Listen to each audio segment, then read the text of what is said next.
Апырай мұның бәрі кісінің малы еді деп Нәби міңгірледі. Біз сөзге айналып тұрғанда ортаншағам Сәдуақасып. Ортаншағам барып бір жуан сары мойын еркек қойдың арты аяғынан сап ете түсті. Ойбай, кісінікі, оны қой деп Нәби айғайды салып еді, кіші ағам қапас. Ой, кісіңді естейін, кім болса да дүниеге жаңа келіп жатқан нәрестеден артық емес, жіберме сол қойды. Ей Нәби, кім болса да тақ мені алды де, менің атым Қапас. Білесің ғой, деді ақыра сөйлеп. Нәби кең аңғаза демеді. Япырай, мыналардың қорлығы-ай, балаларыңның бау берік болсын.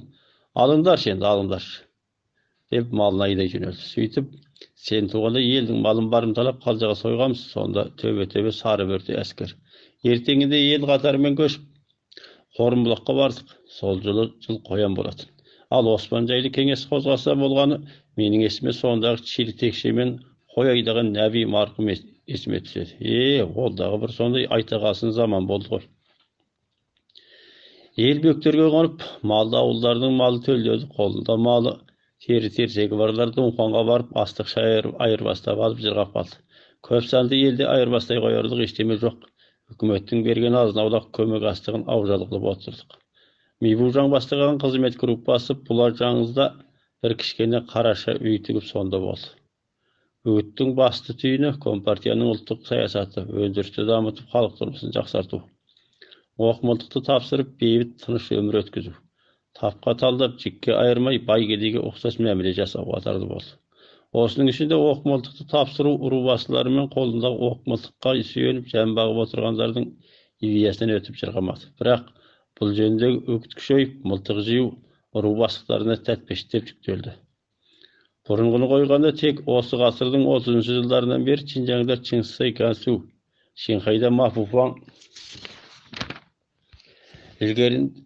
кейінді бірнеше дүркін оқымылтық жейді. Соңында біреуі адам ұстап түрмеде қырғындады, біреуі сол майданда елді аяқ асты етіп, соңы қызыл қырғын болды. Бәрі де мылтық жиып алғанша майдан жұмсақ, қойдан қоңыр. Мақсаттарына жеткен соң, қолында тағаның қасаңы да жоқ, қарусыз халықты қалай жүймаласа да ер көздерінде болды.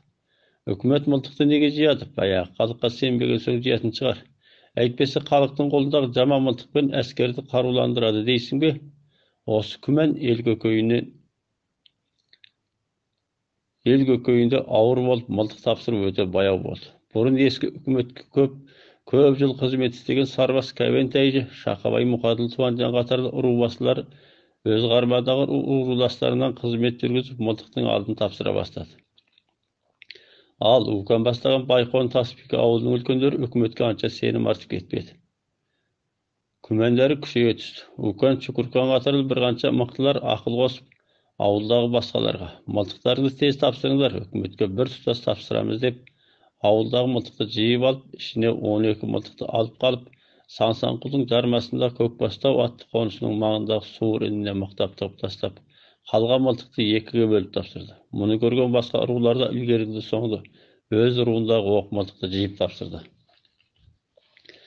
Қанамбарда жаңа үкіметке бағылып бөктердегі елге көшіп келе жатып, Сансанқұлдың басындағы Өрдебай суының бір сайына 2 мылтық тыққанын 99 жастағы Байқон Таспике Бекен Боғбайұлы қарияда бүкпесіз кеңес қылды. Дұңқуаң архиві бөлімінде сақталған тізімдікте өздіктерінен тапсырған қару-жарақтың тізімдігі 1951 жыл 25 сәуір. Ұзын мылтық Сарбасы руынан Кәбен, ұзын мылтық 27, қол мылтық 2. Шақабай руы Мұқадыл, ұзын мылтық 15, қол мылтық 1. Таспике руы Укан, ұзын мылтық 27, қол мылтық 2, дүрбі 1. Молқы руы Салақиттан, ұзын мылтық 6, қол мылтық 2, дүрбі 2. Жәлігі руы Мұхаметқан, 11 ұзын мылтық. Ителі ұруы Зиратбай, 8 ұзын мылтық. Найман ұруы Сәдуақас, 13 ұзын мылтық, 1 қол мылтық. Тәжінөр жақтан 14 ұзын мылтық, 5 қол мылтық. Мүлік 2 ұзын мылтық. Бейшәлі ұтамдағылар 2 ұзын мылтық. Морын Қажырар жақтан 8 ұзын мылтық. Жиыны 133 ұзын мылтық, 13 қол мылтық, 3 дүрбі. Ескерту, бұның ішінде Чинжаңнан қашып келген Жәнәбілдің 15 мылтығы бар. Алайда тапсырылған бұл мылтықтарға үкімет адамдар қанағаттанып кетпеді. Өйткені ел ішіндегі қару-жараққа астыртын тексеру жасағанда, ел ішіндегі мылтықтың саны тапсырылған мылтықтан көп еді. Әсіресе 19 ақпан түнде қайызда құрбан болған әскерлердің мылтығы да толық тапсырылмады. Сондықтан жиын ашылған сайын Ми-Бужан қалған мылтықты тапсыру жөнінде ескерте кететін болды. Мамыр туа күн жылынып жер көктей бастады. Табатыдағы әскери базадағы әскерлер төбеден окоп қазып, бекіністер жасап тыным тапқан жоқ.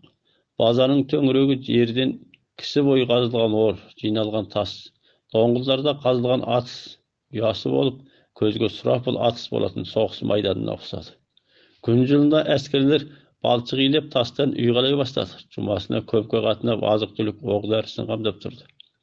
Жүздің үстінде міс түйені әскерлер күндіз жайып, түнде үлкен тас қораға қамап тұрды. Қазақтар бағынды, азаттыққа келді дегенмен, әскери орынның сақтығы титтейді бәсеңдеген жоқ. Күн жылынған сайын сақтық тіпті күшейді. Мамырдың басында бұла жаңызда екі қазақ үй тігіп, Жақша, Дұңқанға апарып қолда ұстаған Оспан Жәнебіл ауылдарының үйі. Екі қазақ үй тігіп, 20-30 аралығында қазақ жастарынан 45 адамдық сауат ашу курсы ашылды. Бұған Тасбике Шәжей, Құмарқан қатарлы Мафуфаң бала алғанда барып, су шерлері болып қайта еліне оралған бірер ауыз қанжуша білетіндер Ителі Иманғали Сарбас Әбейден, Секел Әлімхан қатарлы ескіше хат танитын жастар қабылданды. Бұлардың мұғалімдері Ителі Қазы, Қарақас Рамазан молла болып, оқушыларға жарым күн пәнише сабағы береді, ал түстен кейін негізінен саяси үйрену болды. Үйреністің басты мазмұны 1949 жылы қыркүйекте мемлекеттік саяси мәслихат кеңесінде қабылданған жалпы программа, 1951 жылдың басында жарияланған кері төңкерісшілерді жаныштау ережесі болды. Басты түйіні коммунистік партияма жаңа үкіметке сенімді арттырып, күдік күмәнді жойып, оқ мылтықты бір тұтас тапсырып, алаңсыз өндірісті дамытып, халық тұрмысын жақсарту еді. Күреске қатынасқан азаматтардың тұрмысын әр ру басшылары өздері орналастырып жатып тұрып, тамақтану үшін өз руларынан 2-3 семей әкеліп, жақынға қондырды. Күрес жартылай әскери тәртіппен қатаң басқаруда болды. Бұл шығысқа ауған ел ішіндегі жастардың алғаш жаңа үкіметтің саясаттарын жүйелі үйреніп, партияның халық ішіндегі сүйеніш күші, тіпті қызметкер болу орай еді. Бірақ бір бөлім адамдар үшін күреске қатынасушылар да күмәнді адамдар санала бастады. Кейбіреулерін әр ру басшылары ақы беріп, қызмет группасының қыбыр еткенін жеткізіп тұруды да тапсырды. Әрине, үкіметтің қызмет группасы да қарап жатқан жоқ. Қанжуша білетін жастардан халық ішіндегі күнделікті харекеттерді жеткізіп тұратын қолғанаттар тәрбиеледі. Алайда мұндайлардың ру бастықтар жағынан сезіліп қалғандары сөгіс естіп, жасқауға ұшырады. Күрес ұзаққа бармады. Үкіметтің халыққа сенімін арттыру үшін әр рудың бастығына малшыларға аң атып беріңдер деп бірден мылтықтар атып берді. Қолында тапсырмай алып қалған оқтары барлар кезектесіп аң атып жеп тұрды. Бірақ үкіметке күмәнді көзбен қарағандар бұны да үкіметтің тартқан шырғасы деп қарады. Және Дұңқанға саудаға барғандар Дұңқанға жер реформасы жүріліп, жер иелерінің жері мен дүние мүлкінің мүсәдіреленіп жатқанын, төңкеріске жаңа үкіметке қарсы бұзақылардың қолға алынып күреске тартылып жатқанын көздерімен көріп, ел ішіне қаз-қалпында айтып келіп жүрді. Бұл бір бөлім ру басшыларының күмәнін тіпті күшейтті. Тіпті өздеріне тықыр таяп келе жатқандай сезінді. Оның бір жағында 1948 жылдары сырт Моңғол республикасынан қашып келген Ителі Өтен Уахабұлы, Сарбас Әлімхан, Күлмесхандар коммунистік үкіметті біз көріп келдік. Мал жәнді жиып, бай мен кедейді бірдей қылып ортақтастырады. Бұрынғы атқа мінгендерді түгел ел арасынан аластап жоқ қылды. Дінге сенуге пышақпен кескендей тыйым салып, 7 жастан өрдегі баланы жиып алып орысша оқытты. Қысқасы бәріміз дінсіз қалдық. Өліде жәназа сықат құран жоқ. Ұл балада сүндет, қатында неке жоқ болды. Мұна үкіметінің үгіті айнымай сол болды, ол жақта да осының бәрін айтқан, деді. Міне бұл кеңестер көпе-көріне отқа май құйғанда елдің күмәнін тіпті асқындыра түсті. 1930 жылдары Қазақстан жақтан қашып келген Найман Мағауия молла сияқтылар, енді осы елде тұрсаң, бұл саясаттан қашып ешқайда құтылмайсың деп, өз білгендерін айтып көсемсіді. Ру бастықтарының көңілі одан ары лоқыды. Elbaslarına osындай көп күмән тұмандай тоғысқан сәтте орталық үкіметтің кері төңкерісшілерді жаныштау ережесі үгіттелді. Ережеде кері төңкерістің сипаты мен харекеттері нақты бейнелері бірден атап көрсетілген. Мысалы, үкіметтің заң жарлығына қарамай өрт қойып, у салып, адам өлтіріп, мемлекет пен жекелердің мал-мүлкін талан-таражылыққа салған, яғни қатты зиянға ұшыратқан, бұлаңшылық істеп, елдің тынышын бұзған, партия мен үкіметімізге сенбей, бүліншілік тудыруға ұрынған, оқмылтық жасырып, ережеге қайшы келген дегендер ашық атап көрсетілді. Осындай бір қанша мазмұндар ру бастықтарына өздерін атап көрсетіп тұрғандай сезілді. Әсіресе 1950 жылы қыс соңында Құмылдан Аратүрекке жорық тартып бара жатқан 300 азаттық армияны қырғындауға қатынасқандардың ішкені ас болмай тықыршыды. Осындай қысылтаяң күндердің бірінде, яғни 51 жылы маусымның бас шенінің бір күні Мибужан ру басшыларын шақырып жиын ашып, осы мылтық түгел тапсырылып болды ма деп сұрады. Отырған ру басшылары өздерін ақтап түгел тапсырып болдық, бізде енді қуыс темірде қалған жоқ дегендей, Мибужан отырған орнынан қозғалақтап, өңі күреңітіп, қолын шошаңдатып, басқа ру басшылары тапсырып болса да, Таспейке ру тапсырып болған жоқсыңдар. Сендердің мылтықтарың бөктердің тасымен бірдей көп. Бөктердің тасы теріліп болған күні сендердің мылтықтарың тапсырылып болады, деп қатаң сөйледі. Қалған мылтық енді тапсырылмаса түбі жақсы болмайтынын да ескертті. Бұл жуық арада бір жағдайдың болатынына сигнал бергендей болды. Осыдан кейін ру басшылар шұғыл әрекеттеніп, жуық бірнеше күнде дүрбелең тудырып, оңтүстікке Күлден тауына қарай қаша көшіп, сол жақтағы елге қосылып, онан соң шетке қарай тартуды жоспарлады. Жақша. Осы ретке қозғалаңға кімдердің бір тұтас қолбасшылық еткені жөнінде мен жолығып кеңескен қариялар дәп басып, ешкімді көрсете алмады. Бірақ оққа ұшқан Жәнәбіл ауылының азаматтарының жаңа үкіметке деген күмәні басқалардан күшті. Қозғалаң тудыру белсенділігі жоғары екені іс әрекетінен байқалады. Ondan soң шетке қарай тарту жоспарланды. Жазушы Хыши өткен ғасырдың 80-90 жылдары Кәнсу Ақсай ауданында қызмет істеп, Ақсай тарихы зерттеп жүргенде Ақсайдың азаттық қарсаңының басқасында болған қарт басшылар Ләтіп, Ливаншан, Хами, Сағидолла, Қапас, Шәкен, Құсыман, Чаймардан, Мұстафа ғасырлы ақсақалдармен болған кеңестерін жинақтаған Кәнсу қазақтары атты кітабында мынандай естеліктер қалдырды. Мамырда аймақтық партком Даватыдағы әскери орынға телеграмма жолдап, қызмет группасындағы Мейишинді Шешуанға келіп, аймақтық ұлттық істер комитетінің кеңейтілген жиынына қатынасуды құлақтандырды. Мейишин жүрер алдында әр ру басшыларын шақырып, жиын ашып, көз алдағы жұмыстарды ақылдасып, ел басшыларына міндет болды. Сарбас кәбенді халық істері мен елдің тұрмысына, Шақабай Мұқаділ мен Ителі Зиратбайды мал шаруашылық өндірісіне, Сарбас Зинанды оқу ағартуға, Таспейке Уканды тапсырылмаған мылтықты насихаттап тапсыртып тізімдеуге жауапты болуды тапсырды. Бұған ешкімнің бөтен пікірі болмады. Ру басшылар осы жиыннан соң бір тықыр таярма екен деп, қате межелеп, өрлі-ғырлы шапқылап қашудың даярлығына кірісті. Тіпті кейбіреулер Мейишинді қолға шығармай көзін жоюды да ойластырды.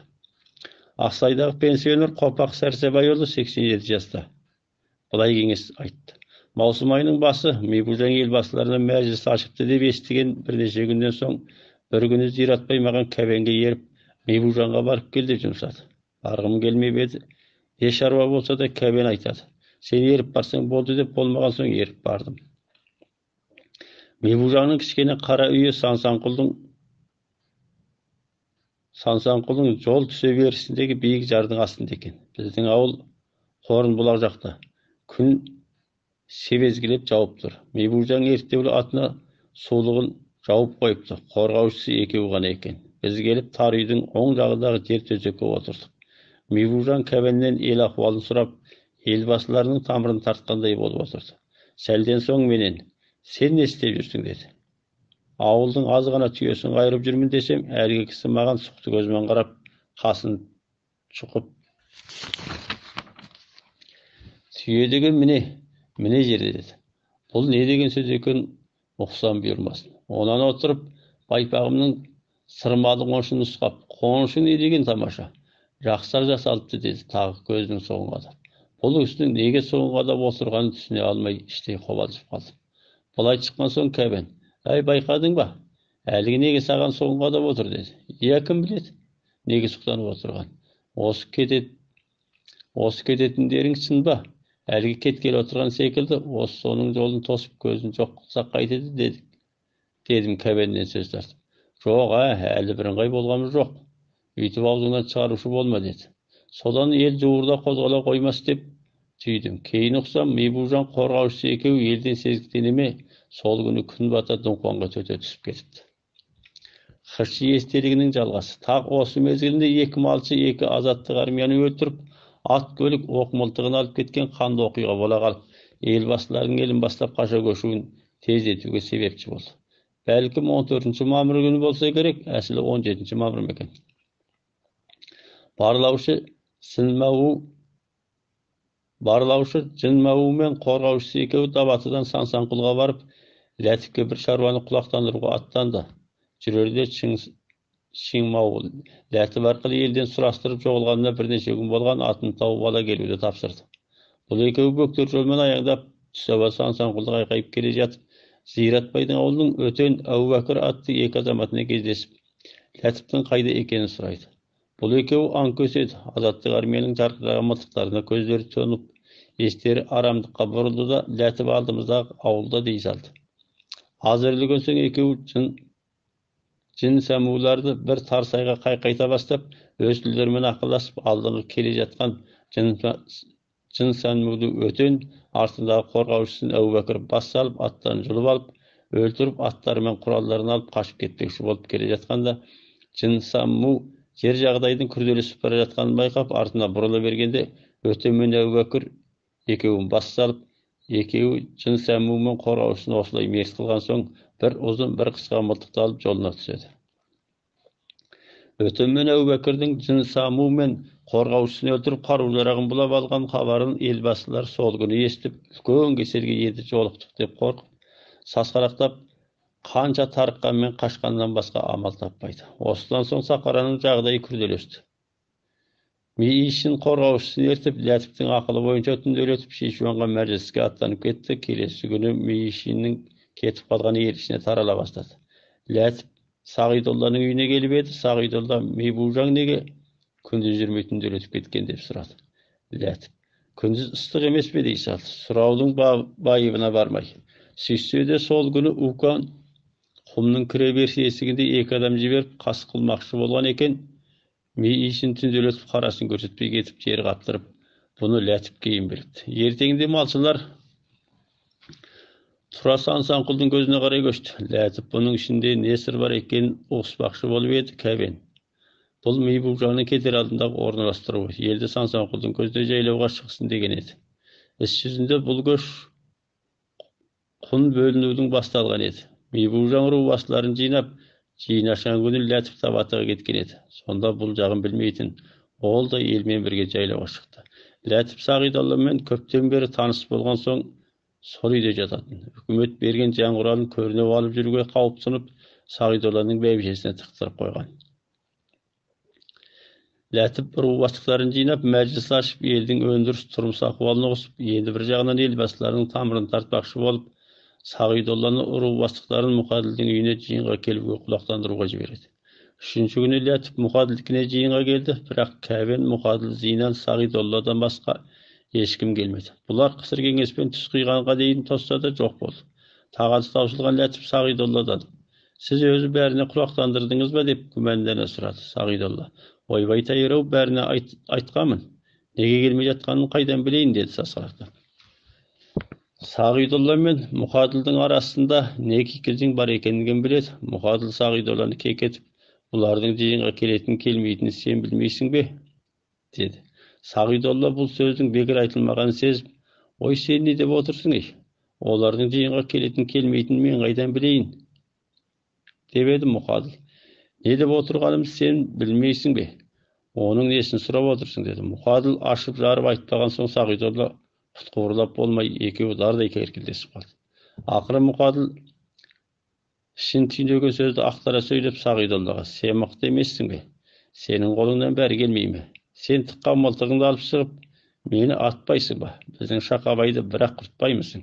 Бұлардың қиқақтап жиынға келмегені, баяғы мылтықтарын тапсырғысы келмеген. Сағидолла күйіп кетті, Мұқаділ екеуі айғай көтерісіп, ұрысыса жөнелді. Ләтіп араға түсіп, ұрысқандарды қойыңдар. Несі болса да ақырын айтыңдаршы деп жалынды. Соңында Сағидоллаға жиын бар деп, ұру бастықтарына тағы құлақтандыруды тапсырды. Ертеңінде Ләтіп Сағидолланыкінде жиынға келетіндерді тосты, бірақ көп сандысы тағы келмеді. Не болғанын Сағидолладан сұрап еді, ол іздеп барған ұрубастылардың көбінің үйінде жоқ екенін айтты. Тағаты таусылған Ләтіп атына мініп бірнеше ұрубастықтардың үйіне барып еді, бәрі де жоқ болып шықты. Қайда кеткені белгісіз. Ләтіп іштей тарығып кетті. Түстен кейін Ләтіп Сағидолланыкіне қайта келіп, қораның шетіндегі доңғалда атын жайылтып отыр еді. Домбырашы Темірқан ақсақал қасына келіп атынан түсіп, көрген білгенін кеңес қылды. Темірқан Оспанмен бірге осы жаққа келген адам. Екі түйе, екі арық атынан басқа ештемесі жоқ. Bir үйде 4 адам. Тұрмыс ахуалы аса мүшкіл еді. Ол кезде халық үкіметі бағынысқа келген қазақтардың адам басына айына 15 сомнан көмек астық беретін. Ләтіп бір жол Темірқан семьясының жағдайына қарап, 10 жүн астықты артық бергізген. Сондықтан да Темірқан Ләтіпке қатты разы болатын еді. Темірқан былай деді: "Бізді Оспан айдап Гансуге келді ғой. Қолда мал жоқ, сенделіп қалып едік. Қазір азат болдық. Мен Шинжанға бар күнге кеткім келіп жүр" деді. Ләтіп қолма-қол мақұл көріп: "Шатақ жоқ, Дунхуанға барып өкіметке жағдайыңды айтсаң болғаны, өкімет Шинжанға аман-есен жеткізіп қояды. Мен де көмектесемін" деді. Темірқан қуанып алғысын айтып болған соң Ләтіптен: "Осы сен ұру бастықтарына сенесің бе?" деп сұрады. Ләтіп байыбына бара алмай ойланып отыр. Сенемін де, сенбеймін де. Малшыларды айтар жоқ, бірақ шынары ел басшыларына сенуге болмайды. Тіпті жиынның өзіне келмей қойған жоқ па деді Темірқан қуанып. "Сен Сағидолламен жақсысың, сен оған сенесің шығарсың" деді. Ләтіп іштей бұл шалға бүгін не болды? Бәлкім айта алмай жүрген бір сөзі бар шығар. Осының ішіндегісін ұқсайын деді де төтесінен: "Сағидоллаға мен анша сеніп кетпеймін. Ол маған өтірікті көп айтады" деді. Темірқан бұл жауапқа күмәні жойылғандай қуанышпен: "Жарайды, сен оған сене көрме" деді. Ләтіптің неге деп қайта сұрағанына Темірқан жалтақтап жауап бермеді. Ләтіп те оның қорғалап отырғанын байқап, қайтып сұрамай сөзді басқа жаққа бұрды. Ауылда тағашеге пышақ қысқаш соғатын Өрдебай деген ұста болушы еді. Ләтіп ел бұзылса ат көлігі тағасыз болмайды. Осы ұста арқылы бірер істі аңғарып қалармын деген оймен осы Одырбай ұста неғып жатыр екен деді жай ғана. Неге сұрап отырған Темірқан қайдан білсін? Одырбай баяғы тағашегесін соғып жатыр деді іркілмей. Оны не қылады екен? Деді Ләтіп ілесірап. Темірқан өзінің жаза басқанын байқап үндемей қалды. Аздан соң Ләтіп: "Осы Уканның не қылып жүргенін білдіңдер ме?" деді Темірқанның бетіне қарап. Темірқан күдік күбәні күшті, іштей қорқып бастабында ештеме демесе де Ләтіптің ана-мынаны сұрай бергеннен төзбей ақыры жақ кірісі ашылды. Ол: "Сен сөзді осылай бастап отырсың ғой. Ондай болса мен сөздің шынын айтайын. Олар қашпақшы" деді дірілдеп. Ләтіп істің осындай боларын сезіп жүрсе де, Темірқан ашық айтқанда өте қобалжып кетіп: "Халық үкіметі бұларға осылай жақсы қарап отырса, бұлар неге тағы қашады" деді. Темірқан: "Сендер малшылардың мылтығын жинағанда кейбіреулер бір бөлім мылтықты тапсырмай тығып алып қалды. Қазір үкіметтің қаузау салуынан қорқып отыр." Ләтіп: "Мұқаділ қаша ма?" деді Темірқан. "Мұқаділ кәуендер қашпақшы емес, оларда ат көлік жоқ, кедей. Қаша алмайды. Салақиттан қаша ма?" деді Ләтіп. "Біле алмаймын, сенімді емес" Темірқан сөзін жалғап. "Бүгін түнде ителі Қасымхан неке той жасамақшы. Олар тойға шақырса сен бара көрме. Олар сені тойда ұстамақшы" деді. Бұл түні Ләтіпті ұстамақшы болғандар Укан Зиратбайлар екен. Жақсы. Екінші рет азат болғаннан кейін Ләтіп Уканнан: "Мені неге ұстамақшы болдыңдар?" деп сұрағанда Укан: "Сендер азаттық армияны қайзыға бастап келіп, Жәнәбіл Дадижанды өлтірдіңдер. İşte менің зам бар" деген. Ләтіп Темірқаннан: "Олар мені неге Сағидолланың үйіне ұстамайды" дегенде Темірқан: "Алдында Сағидолланың үйінен ұстамақ болып ақылдасқан екен. Сағидолла: Ләтіп менің досым, басқа үйден ұстаңдар. Мен білмеген кісімсіп қояйын деп қосылмапты. Содан тойда деп ақылдасыпты. Temirkan bu ahvalda Latif'e ciğerini etken son kayta. Bunu dünyada men aytты dey görme. Eger sezilip kalsa meni öldürmeye koymaydı dep çalınadı. Latif, Kadırcan bol, men ağzımdan çıkarmayımın dep kesetdi. Latif jagdaydın kürdeleşip öz basına kawptyň töngeni sezip derew duňhanга düşüp ketibdi goýlady. Birak tapatal tutsa kozgalyp mümkin emes. Sagydollanykine gelip Kaskaraya kozgalmakçy boldy. Gün bata aytganday Kasymkan Sagydollanykine gelip Lay Gurjaň, men sizdi toýma şakyryp gelip durmy dedi. Latif, oy sen kaşan kudalasyp ediň? Nagyp eşitmegemis, toýuň nagyp tezdip ketdi dedi.